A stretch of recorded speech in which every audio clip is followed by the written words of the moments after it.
प्रधानमंत्री फसल बीमा योजना क्यों न्यूज में आ गई? ये क्यों न्यूज में आ गई? जो जो मैं पॉइंट बताता जा रहा हूँ उसको ध्यान से सुनिएगा, ठीक है।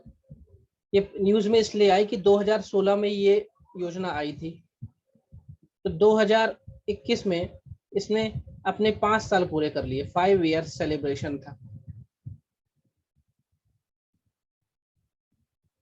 इस ये योजना 5 साल की हो गई, इसलिए सेलिब्रेशन, ठीक है। अच्छा, अब इस योजना में होता क्या है?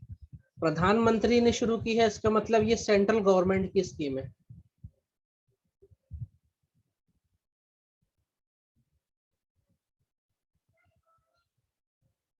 ये जो स्कीम होती है इनमें किसी भी सरकार की स्कीम अगर होती है, चाहे सेंट्रल गवर्नमेंट या स्टेट गवर्नमेंट, इसके दो मतलब एक तरह से पार्ट होते हैं, या दो टाइप्स हैं स्कीम के। एक होती है जिसे कहते हैं सेंट्रल सेक्टर स्कीम, ये भी एक लगे हाथ तो जान लीजिए, सेंट्रल सेक्टर स्कीम। और दूसरी स्कीम जो होती है उसे कहते हैं सेंट्रल स्पॉन्सर्ड स्कीम।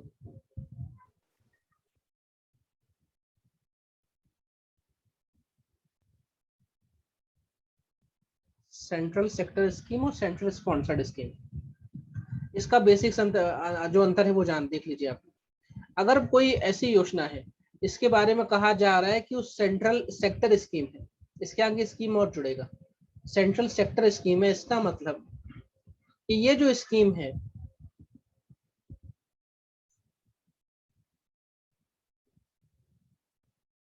इसमें 100%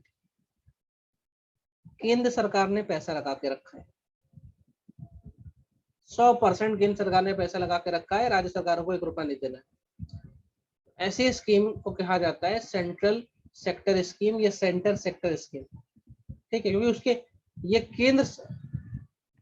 केंद्र द्वारा 100% इसमें पैसा लगाया गया है। 100% पैसा कौन देगा? केंद्र सरकार देगा। वहीं अगर स्पॉन्सर्ड स्कीम की बात अगर आती है, तो सेंट्रल स्पॉन्सर्ड स्कीम की अगर बात आती है, तो यहाँ पे क्या होता है, कुछ पैसा सेंटर देता है, कुछ पैसा स्टेट देता है। और ये जो पैसे का लेन देन है, ये रेशियो अनुपात में होता है, रेशियो अनुपात में होता है। हमारे देश में दो तरह के राज्य हैं, एक तो है जिन्हें हम कहते हैं कि इस पे नॉर्मल स्टेट, और एक है जिन्हें हम कहते हैं स्पेशल स्टेट।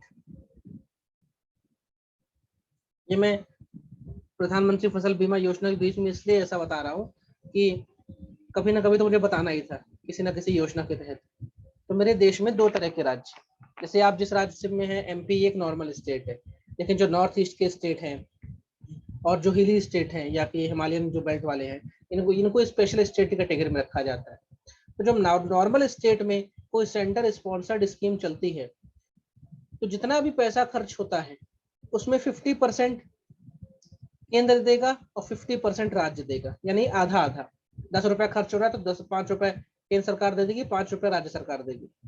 लेकिन स्पेशल स्टेट में क्या होता है, 90:10 का होता है कि 90 रुपए देती है केंद्र सरकार और 10 रुपए, मान लीजिए अगर 100 रुपया खर्चा है तो 10 रुपए देगी राज्य सरकार। ये थोड़ा सा आपको ध्यान रखना है। स्पेशल स्टेट में आपके पूरे नॉर्थ ईस्टर्न स्टेट आ जाते हैं, जम्मू कश्मीर आता है, हिमाचल आता है, ठीक है, सिक्किम आता है, ये सब आ जाते हैं। तो अभी ये जो प्रधानमंत्री फसल बीमा योजना है, ये किस तरह की स्कीम है? स्पॉन्सर्ड स्कीम है। स्पॉन्सर्ड स्कीम मतलब इसमें जो भी खर्चा होगा कुछ केंद्र देगी, कुछ राज्य देगी। और ये एक जनरल रेशियो है, जनरल, ये रेशियो कम ज्यादा होता है, ये एक जनरल रेशियो है, सामान्य रेशियो है।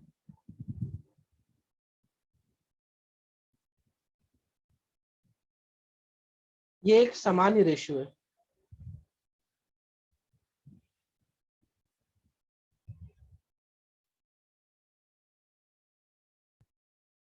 हेलो।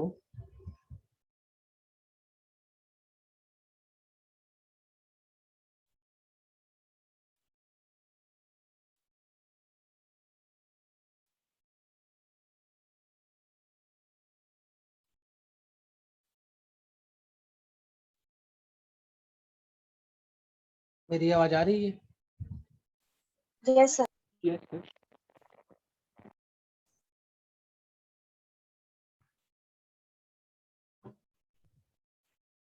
ये ब्रॉडबैंड भी कभी कभी धोखा दे जाता है। मेरी पूरी मेहनत बेकार हो गई, मैं लिखा हुआ था यहाँ पे। ठीक है, तो आप लोग चलो, वो तो अच्छा रिकॉर्ड है। तो हम प्रधानमंत्री फसल बीमा योजना की बात कर रहे हैं, जो किस तरह की स्कीम है? स्पॉन्सर्ड स्कीम है, यानी इसमें केंद्र और राज्य दोनों का पैसा लगा होगा। ठीक। अब ये जो प्रधानमंत्री फसल बीमा योजना है,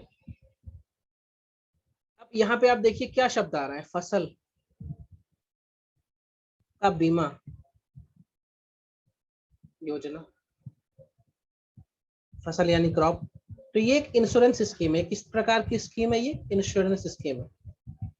क्या इंश्योर कर रहे हैं हम क्रॉप को इंश्योर कर रहे हैं। तो क्रॉप को यानी कोई भी फसल है, उसको हम कहाँ किस लेवल तक इंश्योर कर रहे हैं? तो यहाँ पे प्री हार्वेस्ट से लेकर पोस्ट हार्वेस्ट तक हम उस क्रॉप को इंश्योर कर रहे हैं। अब आप बोलेंगे सर ये क्या? हार्वेस्ट मतलब होता है एक तरह से खेत से काट के उसको जो फसल है उसको खलिहान तक ले आना। आपने राइस बोया, तो राइस जब आप बो रहे हैं, सो कर रहे हैं, तो उसके पहले आपको बीज चाहिए। आपने मान लीजिए बीज लगाया, और जब तक उसकी बेहन आती तब तक बाढ़ आ गई, तूफान आ गया, कुछ भी हो गया और आपकी बेहन खराब हो गई, तो आपके तो पैसे लग गए ना। तो सीड से लेकर, मोटे तौर पे कहूँ तो सीड से लेकर ग्रेन तक, यानी बीज से लेकर अनाज तक के, बीज से अनाज बनने तक की पूरी प्रोसेस कवर है इसमें, प्री हार्वेस्ट से लेकर पोस्ट हार्वेस्ट तक। आपने चावल लगाया था, सॉरी धान लगाई थी, और धान अच्छी हुई, आपने धान को काटा, आपने चावल भी निकाल लिया, लेकिन वो रखा था खलिहान में और रात में बाढ़ आ गई और पूरा चावल बह गया खलिहान से। तो ये पोस्ट हार्वेस्ट में हुआ, लेकिन भाई किसान को नुकसान हो गया ना। हो सकता है उसका चावल बह गया, या कुछ भी हो गया, दिक्कत हो गई, या आग लग गई उसके खेत में, कुछ और भी चीज। मोटे तौर पर मतलब यहाँ पे प्री हार्वेस्ट से लेकर पोस्ट हार्वेस्ट तक की बात की गई, ये इंश्योर किया गया। ये क्यों कर रहे हैं? मैंने पिछली क्लास में बताया था, हमें किसानों की आय को क्या करना है? दोगुनी करना है। दोगुनी तो तब करेंगे ना जब उसकी जो आय है उसको सिक्योर कर पाए। अगर वो मेहनत कर रहा है, वो पैसा लगा रहा है, तो उसका पैसा सेफ हैंड में होना चाहिए। क्योंकि भैया हमारे देश में कई सारी कैलेमिटीज आ सकती हैं। भाई तमिलनाडु में बाढ़ मतलब तूफान आ सकता है, बिहार में बाढ़ आ सकती है, महाराष्ट्र में सूखा पड़ सकता है, ठीक है, पंजाब में जिसे हम कहते हैं कीट पतंगों या फिर ग्रास होपर्स जो हैं, टिड्डों का अटैक हो सकता है। तो हर राज्य में अपने हिसाब से अलग अलग कैलेमिटीज आ सकती हैं, और किसान को नुकसान हो सकता है। इसलिए ये योजना चलाई गई। कब चलाई, शुरू की गई? 2016 में। ठीक, यहाँ तक की बात क्लियर है? सभी को बता दीजिए। Yes sir. अब हमारे पास तीन तरह की फसल मोटे तौर पे हम कैटेगरी बना कर रखे। कोई मुझे बताएगा कि फसलों को हम जो क्रॉप्स को किन कैटेगरी में रखते हैं?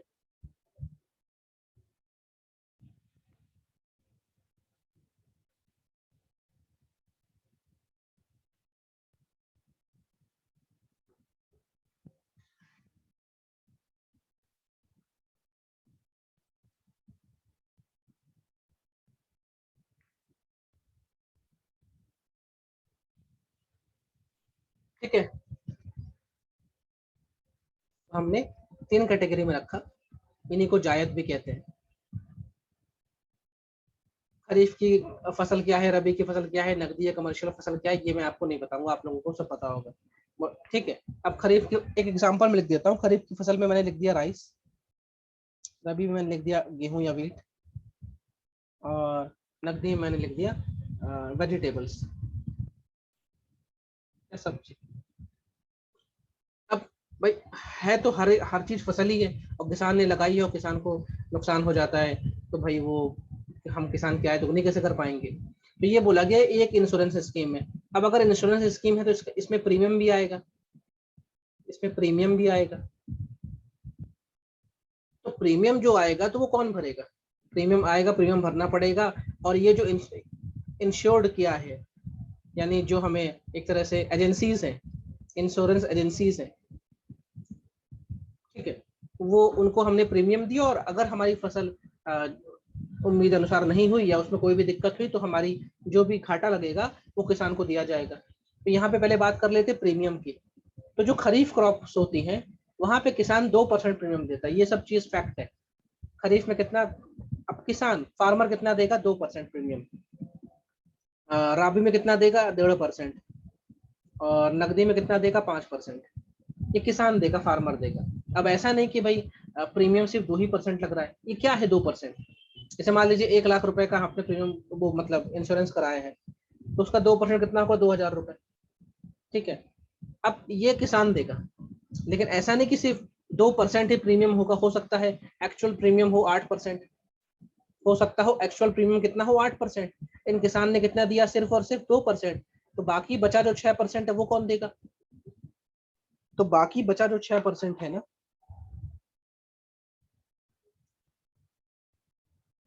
वो सेंट्रल गवर्नमेंट और स्टेट गवर्नमेंट आपस में बांट लेंगे बराबर बराबर। 3% मोदी जी देंगे, 3% जो पैसा है वो कौन देंगे, शिवराज जी देंगे। ठीक है, मतलब किसान है वो अपनी रबी फसल के लिए 2% देगा, और एक्चुअल में उसको भरना पूरा था 8%। तो बाकी जो बचा है, बाकी जो बचा है 6%, वो कौन बांट रहे हैं, केंद्र सरकार आधा 50%, राज्य सरकार आधा। ये कॉन्सेप्ट समझ में आया, बता दीजिए मुझे। Yes sir.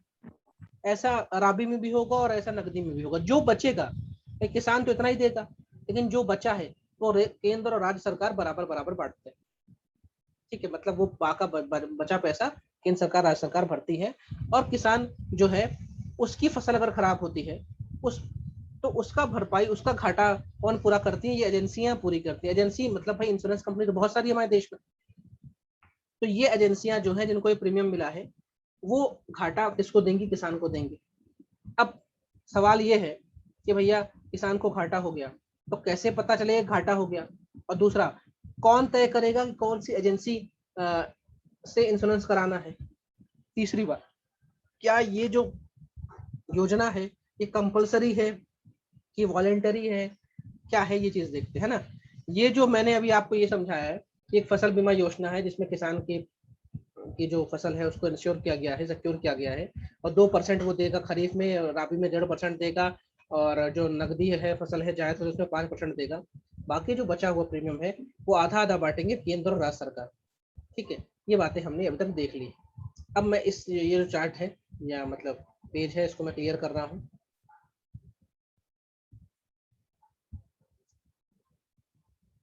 अब जिसने इंश्योरेंस किया उसे हम कहते हैं एजेंसी। फॉर एग्जाम्पल मान लीजिए एक कंपनी थी SBI इंश्योरेंस और एक थी LIC। वैसे LIC जीवन बीमा करती है, लेकिन मैंने एग्जांपल के तौर पे ले लिया। ये बैठा है फार्मर और इधर बैठी है स्टेट गवर्नमेंट। अब ध्यान से सुनिएगा, किस राज्य में कौन सी एजेंसी आएगी, किस राज्य में कौन सी एजेंसी आएगी वो तय करेगी राज्य सरकार। मतलब मध्य प्रदेश में LIC बीमा करेगी कि SBI बीमा करेगी, वो कौन तय करेगा, मध्य प्रदेश की सरकार तय करेगी। तो एजेंसी को कौन तय करेगा, स्टेट गवर्नमेंट। ये पहली बात। दूसरी बात, ये जो फार्मर है इनके प्रति हेक्टेयर में, मतलब 1 हेक्टेयर में कितनी ईल्ड होती है, कितनी ईल्ड, इसको कहते हैं उपज।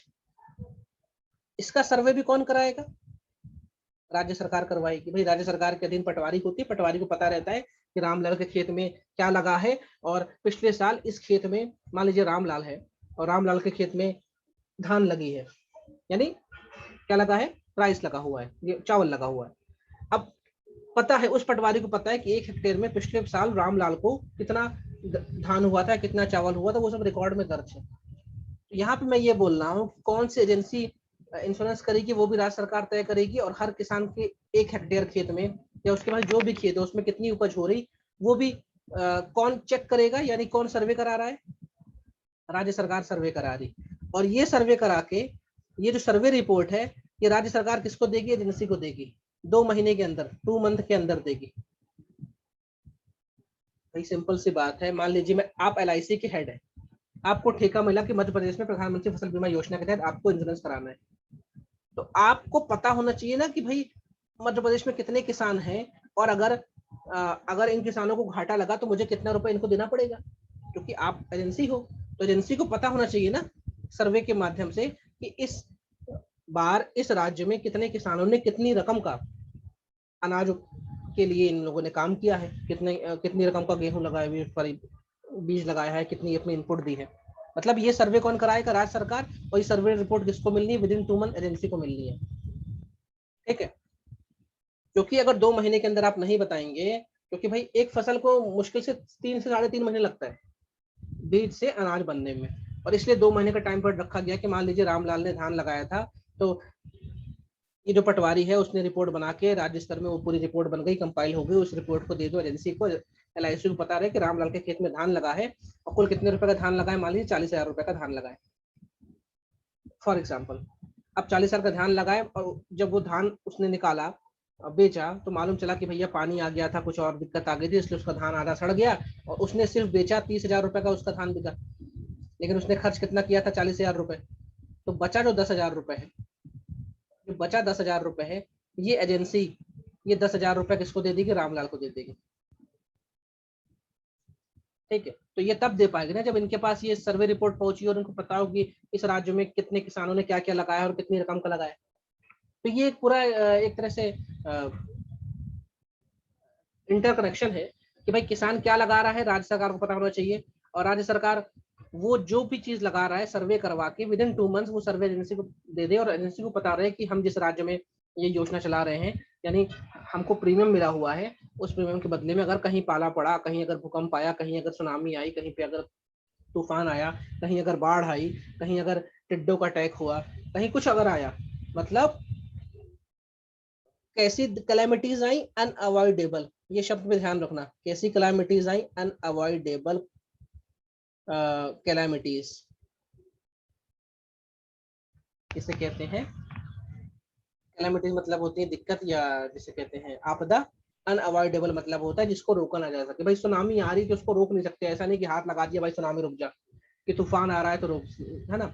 लेकिन मान लो किसी किसान के खेत में आग लग गई और मालूम चला कि वो किसान खुद ही बीड़ी पी के रात में सो गया, बीड़ी से आग लग गई, तो उसको पैसा नहीं मिलेगा, क्योंकि ये जो आपके खेत में आग लगी आपकी लापरवाही से लगी है, या किसी किसान के खेत में उसने बाड़ी नहीं बनाई हुई थी और कई सारी नील गाय आई या कई सारी गाय आई, उसकी फसल तबाह कर गई, तो उसको नहीं मिलेगा। तो यहाँ पे जो अनअवॉइडेबल कैलामिटीज है, ऐसी आपदा जिसको रोका ना जा सके, उस आपदा में अगर नुकसान होता है किसान को तो उसको मिलेगा पैसा।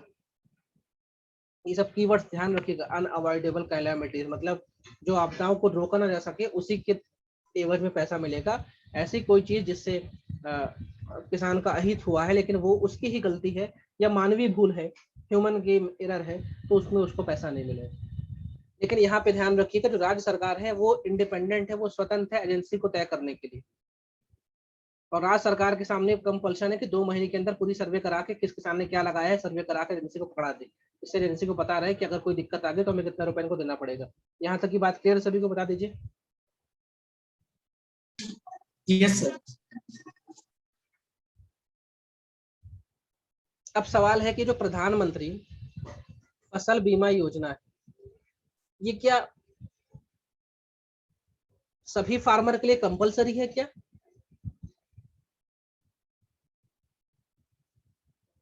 या वॉलंटरी है, ऐच्छिक है? क्या ये सभी फार्मर के लिए कंपलसरी है या ऐच्छिक है? तो पहली चीज, जब ये योजना आई थी तो वो किसान जिसने कोई लोन लेके रखा है, लोन किससे लेके रखा है? किसी बैंक से या किसी भी फाइनेंशियल इंस्टीट्यूशन, लिख देता हूँ फाइनेंशियल इंस्टीट्यूशन, बैंक से, सहकारी से, अगर उसने खेती के लिए लोन लेके रखा है तो उसको उसके लिए कंपलसरी थी। वो किसान जिसने किसी भी रूप का लोन, किसी भी रूप से लोन लेके रखा है, चाहे ट्रैक्टर का लोन, चाहे बीज का लोन, चाहे जमीन पे लोन, मतलब एग्रीकल्चर रिलेटेड एक्टिविटीज को लेकर उसने कोई उधार लेके रखा है किसी बैंक से, किसी सहकारी से, या किसी भी सरकार द्वारा बैक्ड एजेंसी से, तो उसके लिए कंपलसरी था पहले, कंपलसरी। लेकिन वो किसान जिसने कोई लोन लेके नहीं रखा है, उसके पास कोई लोन नहीं, मतलब कोई लोन नहीं था, तो उसके लिए ऐच्छिक था या वॉलंटरी था? क्योंकि सरकार उस पर दबाव नहीं डाल सकती ना भाई कि तू कर, क्यों करूं मैं, मैंने तुमसे 1 रुपया नहीं लिया। लेकिन जिसने सरकार से पैसा लिया, सरकार किसी योजना का लाभ ले रहा है, ऐसी योजना जो कि एग्रीकल्चर से जुड़ी हुई थी, तो उसके लिए कंपलसरी था। लेकिन अभी इसमें चेंजेस हो गए। तो चेंजेस हो गए, करंट अफेयर्स है, ये हमें जानना पड़ेगा क्या चेंजेस हो गए। अब ये जो योजना है ना, ये पूरी तरह वॉलेंटरी है। अब ये योजना पूरी तरह ऐच्छिक है। आप लोन लें या नहीं लें, किसान के ऊपर बाध्यकारी नहीं है। जिस किसान को लगता है कि उसको लेनी चाहिए तो वो ले सकता है, नहीं लगता तो नहीं ले। मतलब आज प्रेजेंट में ये जो योजना है ये वॉलेंटरी है, लेकिन शुरुआत में जब आई थी तो ये कंपलसरी थी उनके लिए जिन्होंने किसी भी तरह का लोन लेकर रखा था। जब एग्जाम में स्टेटमेंट आए ना, तो ध्यान से पढ़ना स्टेटमेंट बोल क्या रहा है। तो यही पूछ सकता है कि शुरुआत में इस योजना में वो किसान जिन्होंने किसी भी तरह का सरकारी लोन लेकर रखा है उनके लिए कंपलसरी थी, तो हाँ ये स्टेटमेंट सही है। और दूसरा स्टेटमेंट हो सकता है ये लिखा हो कि वर्तमान में सरकार ने कुछ नए बदलाव करते हुए अब इस योजना को ऐच्छिक या वॉलेंटरी कर दिया, तो वो स्टेटमेंट भी सही है। तो शुरुआत में कंपलसरी थी, लेकिन अब ये वॉलेंटरी है। यहाँ तक की बात क्लियर है सभी को, बता दीजिए। Yes, sir.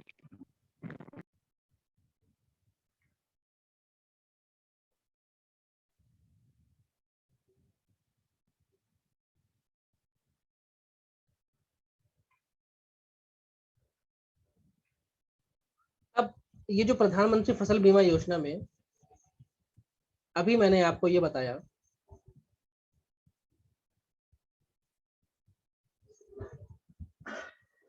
कि केंद्र सरकार, सेंट्रल गवर्नमेंट और स्टेट गवर्नमेंट का रेशियो है 50-50-50। 50% तुम्हारा, 50% मेरा, सामान्य राज्यों में। और नॉर्थ ईस्ट में तो ये है 90:10। मतलब हर एक स्कीम, मतलब कोई भी स्कीम अगर है और वो स्पॉन्सर्ड स्कीम है तो यही एक रेशियो रहता है। सामान्य राज्यों में होता है आधा तेरा आधा, मतलब आधा दिल्ली देगी आधा राज्य देगा, और जो स्पेशल स्टेट्स हैं वहां पे 90 राज्य देगा और 10% स्टेट देगा। इस योजना में भी यही था। एमपी के लिए हम बात कर रहे हैं या फिर राजस्थान के लिए, यूपी के लिए। अभी इसमें कुछ चेंजेस आए। अभी इसमें चेंजेस क्या आए हैं उसके लिए पहले हमें जानना पड़ेगा एक टर्म की डेफिनेशन। इरिगेटेड लैंड किसे कहते हैं? इरिगेटेड लैंड क्या है? इसे हिंदी में कहते हैं सिंचित भूमि की डेफिनेशन क्या है। तो पहली चीज तो सरकार एक एक किसान के खेत को जाके चेक नहीं करती कि तुम्हारे यहाँ पानी है कि नहीं, तुम्हारे यहाँ इरिगेशन होता है कि नहीं। सरकार पूरा पूरा गांव पकड़ती है। क्या पकड़ती है? पूरा पूरा गांव। गांव में देखती है कि इस गांव की 50%, अगर 50% जमीन सिंचित हो रही है, यानी 50% जमीन को सिंचाई के लिए व्यवस्था है, चाहे वो कुएं से कर रहा है, चाहे वो बोरिंग से कर रहा है, चाहे वो नहर से कर रहा है, कहीं से भी कर रहा है। अगर 50% उस गांव की जमीन सिंचित है, क्या है, इरिगेटेड है, तो वो पूरा गांव क्या मान लिया जाता है कि ये पूरा गांव ही इरिगेटेड है। क्या क्या मैंने बोला? अगर किसी गांव में 50% भूमि सिंचित है, इरिगेटेड है, तो पूरे गांव को मान लिया जाएगा कि this village is a irrigated village. ये पूरा गांव ही सिंचित है। यानी इस पूरे गांव की भूमि कैसी होगी? सिंचित भूमि होगी। तो शर्त क्या है? अगर 50% सिंचित है तो वो पूरी सिंचित मानी जाएगी, और अगर 50% से कम सिंचित अगर है तो इसे क्या कहा जाएगा? इसे कहा जाएगा अनइरिगेटेड लैंड।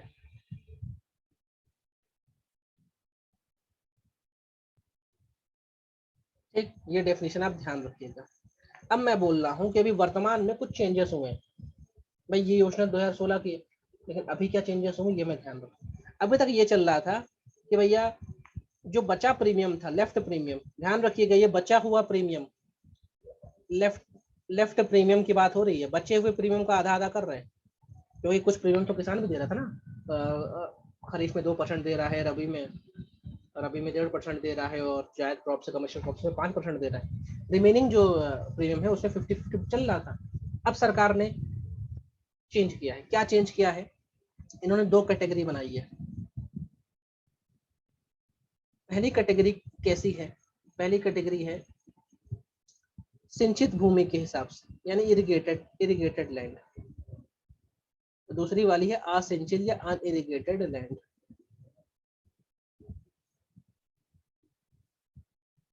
देखिए ये जो योजना हम पढ़ रहे हैं ना, ये हर 2-4 महीने में उछल के बाहर आ जाती है, क्योंकि किसी भी राज्य में किसी किसान को कम पैसा मिला तो हाईलाइट हो जाता है, किसी किसान को ज्यादा पैसा मिल गया तो हाईलाइट हो जाता है।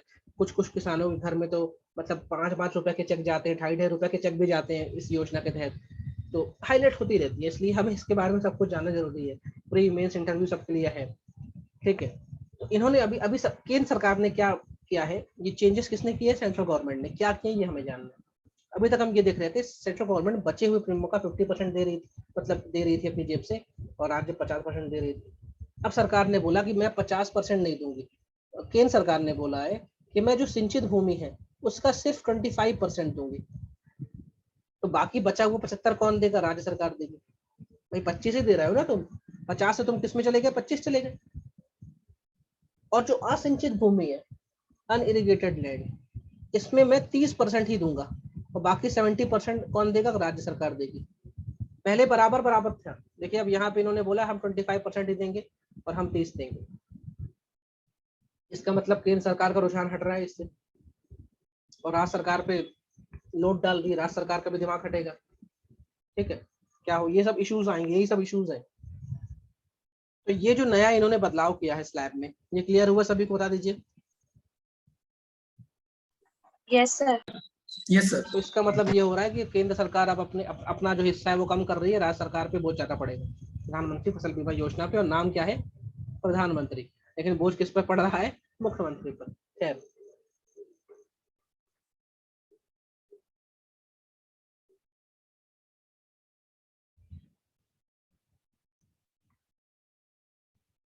अब अगली चीज देखते हैं। स्टेट गवर्नमेंट एक तरफ है, एक तरफ है इंश्योरेंस एजेंसी, और एक तरफ है फार्मर।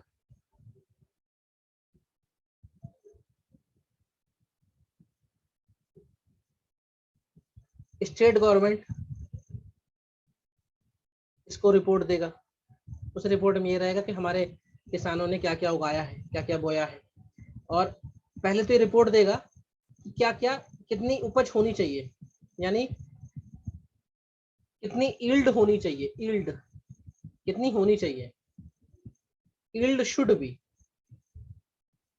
कि हमारे अनुमान से रामलाल के खेत में इस बार 100 बोरा गेहूं चावल होना चाहिए, ये अनुमान है, क्योंकि पिछले बार भी हुआ था। फिर ये दूसरी रिपोर्ट देते हैं कि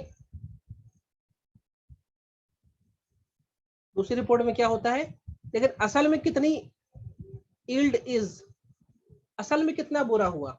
भाई होना था रामलाल के खेत में, होना था 100 बोरा चावल, लेकिन हुआ कितना, 50 बोरा। तो घाटा कितने का हो गया, 50 बोरे का। तो 50 बोरे की जो कितना रुपए मतलब ये 50 बोरे की कितनी कीमत है, कितनी मनी है, कितने है ना, ये कितनी रकम में आएगा ये 50 बोरा। ये पैसा इंश्योरेंस कंपनी किसको देगी, फार्मर को देगी। यानी ये फार्मर को क्या देगी, जो उसका लॉस हुआ है, loss in term of rupees, जो भी उसका लॉस हुआ है उसको पैसे के रूप में वापस करेगा किसान। यहाँ आप ये देख सोचिए थोड़ा सा कि स्टेट गवर्नमेंट हमेशा क्या चाहेगी कि ज्यादा से ज्यादा पैसा हमारे किसानों को मिले। फिर किसान खुश तो इनका वोट बैंक बनेगा। और ये क्या चाहेगा हमेशा कि कम से कम पैसा देना पड़े किसान को, क्योंकि भाई सबको मुनाफा चाहिए। भाई किसान के लिए योजना कब अच्छी होगी, जब उसे ज्यादा पैसा मिलेगा। इस इंश्योरेंस वाले की योजना कब अच्छी होगी, जब इसको कम पैसा देना पड़ेगा। और स्टेट गवर्नमेंट के लिए योजना कब अच्छी होगी, जब इसको प्रीमियम भी कम देना पड़ेगा और किसानों को भी ज्यादा पैसा मिले, क्योंकि कल को जाके फिर ये नेता मंत्री बोलेंगे देखिए हमने आपको इतना मुआवजा दिलवाया है इसलिए आप हमको वोट दीजिए। तो अभी एक इशू चला आ रहा है, ये जो इंश्योरेंस एजेंसियां हैं जिनको खुद चुनती है स्टेट गवर्नमेंट चुनती है भाई मेरे राज्य में कौन ये योजना लागू करेगा। ये कहती है कि जो स्टेट गवर्नमेंट है, ये जो रिपोर्ट भेजते हैं ना, ये एक तरह से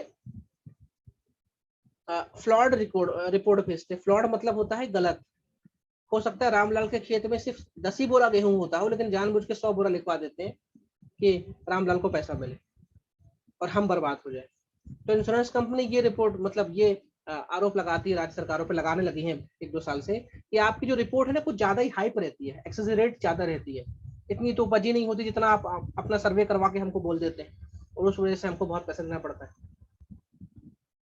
और राज्य सरकार इन एजेंसियों को क्या बोलती है कि यार हम इनको, ये हमको जितना ही हम मांग करते हैं, जितना घाटा लगता है किसान को, उससे कम पैसा देती है इसको।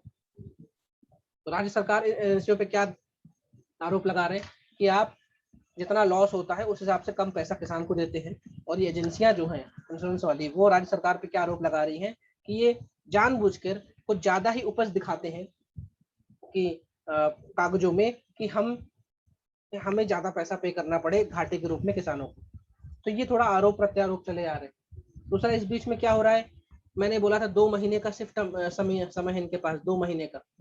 लेकिन आप देखिए कितने पटवारियों के पास लैपटॉप है, या कितने पटवारियों के पास जिसे कहते हैं टैबलेट है, नहीं है। वो जा रहे हैं, अभी भी लिखा पढ़ी कर रहे हैं, बिल्कुल हाथ से लिख रहे हैं। तो जब हाथ से लिखा पढ़ी करेंगे, मैनुअल वर्क करेंगे, अंग्रेजों के जमाने के तरीकों से काम करेंगे, तो क्या 2 महीने में रिपोर्ट कंपाइल करके इनको दे देंगे? इम्पॉसिबल।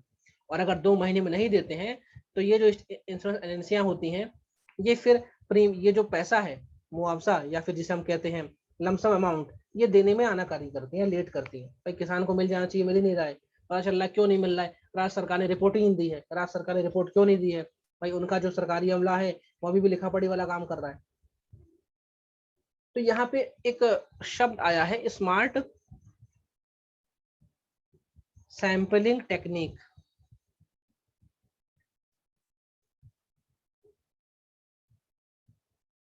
इसका मतलब है SST। तो ये राज्य सरकारों को कहा गया है कि आप अपने तौर तरीकों को थोड़ा स्मार्ट बनाइए, IT इनेबल्ड करिए, कुछ ऐसी तकनीक उठाइए कि ड्रोन की मतलब मदद से, गूगल मैप की मदद से, और रिमोट सेंसिंग सैटेलाइट की मदद से आप बिना किसान के घर गए, उसके द्वार पे गए, आप देख लीजिए ना, आसमान से अंतरिक्ष से देख लीजिए ना उस किसान के खेत में क्या लगा हुआ है। किसानों को IT इनेबल्ड बनाइए, किसान बाकायदा फोटो खींच खींच के अपने खेतों की आपको भेज दे, आप फोटो एनालिसिस कर लीजिए कि यहाँ पे गेहूं लगाए कि बाटा लगाए कि बैगन लगाए। मतलब कुल मिला के ये एक बात चल रही है कि राज्य सरकार जो लेट करती है, राज्य सरकार लेट करती रिपोर्ट देने में। जब इसको रिपोर्ट नहीं मिलती तो इसको पता नहीं चलता कितना इनको घाटा होगा, कितना उनको फायदा होगा। तो ये भी इनका पैसा लेट निकालते, तो अल्टीमेटली मारा कौन जाता है? मेरा किसान मारा जाता है। और आप इसकी आय दुगनी करने के चक्कर में आप ये मालूम चल रहा है कि फसल बर्बाद हो गई, फिर अगली फसल भी ले ली, फिर अगली फसल भी ले ली, और तीसरी फसल, यानी जो 3 पहले वाली फसल थी उसका मुआवजा अब आ रहा है। तो आना कब चाहिए, आता कब है? तो इसको लेकर बड़ा इश्यू चल रहा है। और अभी हम देख रहे हैं कि जो सेंट्रल गवर्नमेंट है वो अपने हाथ खींच रही है, हमने देखा उसने अपना परसेंटेज कम कर दिया, राज्य सरकार पे बोझ डाल दिया। अब बहुत सी राज्य सरकारें जो हैं, जो जहाँ बीजेपी की सरकार नहीं है, या फिर और भी अलग सरकार है, वो मना कर रही है कि हम ये प्रधानमंत्री फसल बीमा योजना नहीं लगाएंगे, अपने यहाँ लागू नहीं करेंगे। क्यों? पहली चीज तो नाम रखे प्रधानमंत्री फसल बीमा योजना, प्रधानमंत्री देते पैसा कम है। दूसरा, आपकी ये इस योजना से राज्य सरकार पर ज्यादा लोड पड़ रहा है। तो बहुत से राज्य सरकार जो है अपने स्तर पे उन्होंने योजनाएं लॉन्च कर दी हैं, अपने स्तर पे किसानों के हित में योजना लॉन्च कर दी।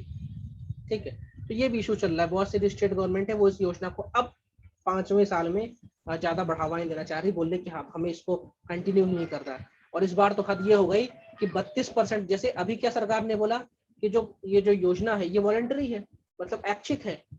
तो पहले तो कंपलसरी थी बहुत हद तक, लेकिन अब आपने ऐच्छिक कर दी। तो इस बार ये मालूम चला कि 32% किसानों ने अपना नाम ही हटवा लिया, पुल आउट कर लिया। 32% किसानों ने, देश के 32% किसानों ने इस योजना से अपना नाम बाहर कर लिया कि हमें योजना में रहना ही नहीं, हमें इस योजना में रहना ही नहीं है। ठीक है, या मोटे तौर पे कहें तो लगभग 60 लाख किसान ऐसे थे जो पिछले साल योजना में।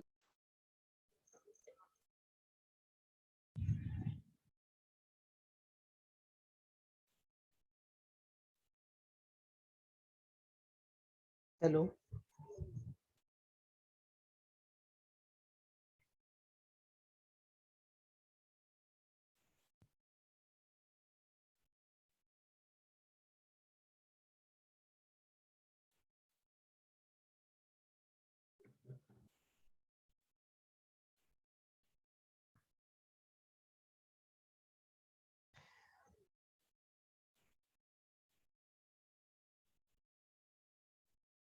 ठीक है, तो हम लोगों ने प्रधानमंत्री फसल बीमा योजना के बारे में, प्रधानमंत्री फसल बीमा योजना के बारे में जान लिया है। क्या इसमें इशू है ये जान लिए हैं। अरे मेरी क्लास करो, ये क्या बात कर रहे हो आप लोग, है ना। लेकिन अब आप लोगों ने मुझसे ये नहीं पूछा कि सर क्या इसके लिए कोई अलग से फंड बनाया गया है क्या, कोई कोष बनाया गया है क्या, कि भैया किसानों के लिए जो प्रीमियम दिया जाएगा वो कहाँ से दिया जाएगा, सरकार क्या इसके लिए अलग से कहीं बजट लाई है क्या। तो इसके लिए केंद्र सरकार ने एक फंड बनाया है, और इस फंड का नाम है कृषि कल्याण कोष, यानी के। तो कृषि कल्याण कोष किसके लिए है? प्रधानमंत्री फसल बीमा योजना के लिए। इस कोष से क्या होगा? इस कोष से प्रीमियम दी जाएगी, इस कोष से प्रीमियम दी जाएगी। ठीक है, तो ये किसका कोष है? सेंट्रल गवर्नमेंट का कृषि कल्याण कोष। ठीक है, तो ये है, और ये योजना अपने 5वें साल में आके एक तरह से दम तोड़ रही है, क्योंकि किसानों को बहुत कम कम पैसा मिला है। अगर आप इसको सर्च करने लग जाएंगे तो कुछ कुछ किसानों को 2-2 रुपए के चेक आए हैं। चेक इट मीन्स उनके खातों में क्रेडिट हुए हैं, क्योंकि पैसा तो डायरेक्ट बैंक ट्रांसफर के तहत ही उनके खाते में आएगा। लेकिन आप सोचिए, आपको 2 रुपए मुआवजा मिला, किसी को 50 पैसे भी मुआवजा मिला है, तो बड़ी फुतू भी हुई इसकी योजना की। फिर मोटे तौर पे ओवरऑल इस योजना ने बहुत किसानों को बहुत हद तक सपोर्ट किया है। और इस समय कोविड के समय तो किसानों को लगभग 70 लाख किसानों को मुआवजा मिला इस बार। ठीक है, तो ये है प्रधानमंत्री फसल बीमा योजना, जो कि 2016 में आई थी और 2021 में अपना ये 5वां वर्ष मना रही है। और इस योजना के हमने की पॉइंट्स देख लिए, पहले क्या थे अब क्या है। और बहुत सारे स्टेट जो है अब इस योजना को, अब स्टेट के लिए भी, हाँ पहले क्या था, स्टेट के लिए कंपलसरी था, राज्यों को ये योजना चलानी ही है, लेकिन अब राज्यों के लिए भी क्या हो गया, वॉलेंटरी हो गया। तो बहुत से राज्य अब पीछे हट रहे, बोले हम इस योजना को लागू ही नहीं करेंगे अपने। प्रधानमंत्री फसल बीमा योजना समझ में आई सभी को? Yes.